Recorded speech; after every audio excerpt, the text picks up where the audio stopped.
a little realistic, but you have to almost be a little delusional too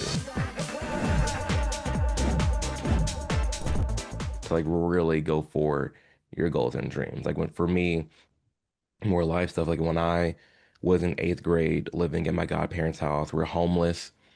I'm not with my Mhm. mom, I'm not with my dad, I'm going through all these different suicidal thoughts. I had to literally be delusional to remind myself like it's a season. It's called going through it for a reason. Like this is just a moment in my life. And I know in 10, 20 years, I'm not going to be where I'm at today. It's just something I'm going through and it's chill. And that takes a little bit of delusion. Like when you're sitting Mhm. there, like wanting to just end it all, like you have to kind of be crazy a little bit and have that crazy mindset of like, this is where it's gonna be. But even then, while it was delusional, it low key wasn't because we all have seen in life someone super rich lose it all and someone with Mhm. nothing gain it all. So that's Yeah. what kept me going is I knew that it was realistic in a sense. It's Mhm. delusional for me right now, but it's realistic and that people have done it. So Sure. like in literally in all things, it's just really setting the bar high for yourself, but with a realistic manner and just keep your head up. Yeah. Yeah. I love that. It's so funny. The statement of like daring to dream is it keeps coming up in my mind as you're talking. Like, okay, maybe looked at as delusional for some people, Hmm. but it, what's the difference between delusion and a dream? Like Yeah, it's maybe if it's so unrealistic from your current situation, maybe right. that tips into like unhealthy delusion, whatever. But like, it takes dreaming out ahead of where you're at currently to get you to where you're trying to head. Exactly. I couldn't agree more. Man, so I want to zoom out and just kind of talk about where you're at with your channels right now. I Hmm.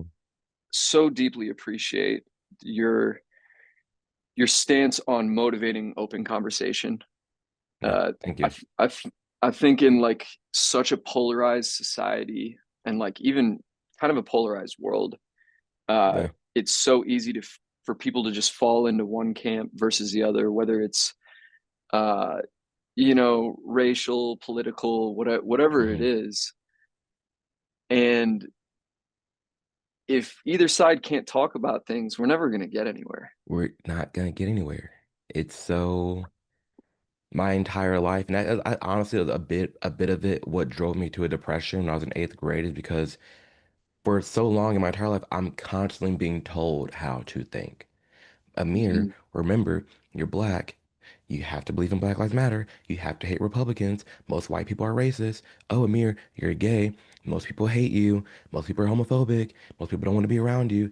And you're constantly being fed these things, and it kind of creates like your own delusional own reality of like, if anyone knew me prior to like 2016, they would tell you, and it would sign their life away, that I was the most flinchiest and like scary person ever because the amount of anxiety that I had built up in me because what I was constantly being told and what I was saying all around on the internet without realizing that one, I'm not thinking for myself, but two, I'm being locked in different echo chambers.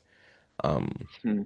and I think it's so important to just open your mind. Even if you disagree with something, it's okay to just at least hear it because at the end of the day, going into these types of conversations, you're either going to learn something new or you're going to teach somebody something new.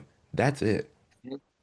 Because if you stand Yep. firm in your beliefs and you feel what you think is right, then there should be no problem to talk to somebody who thinks you're absolutely crazy or that you're on the wrong side of history, whatever it may be, because you know the truth for you.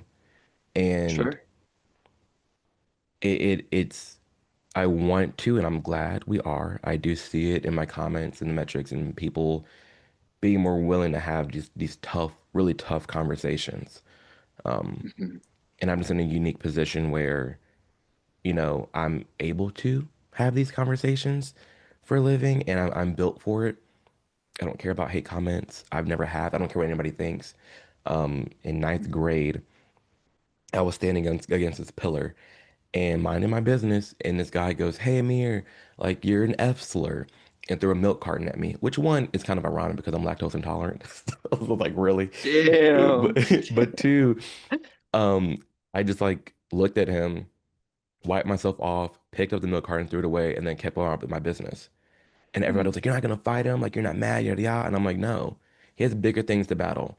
If you're literally throwing milk mm. cartons at me at 7:30 in the morning, I'm not even worried about you. Like you are struggling You when you got lay your shit head to down at deal with. night. You are struggling. When Totally. I lay my head down at midnight and I turn my head to the side, I'm smiling. I'm happy. Hmm. I'm chill. And I know he's not. Yeah. So I'm not worried about it. Yeah. And that's always been my Totally. mindset. I don't tolerate hate or BS. Like Mm. you have you have more things to worry about.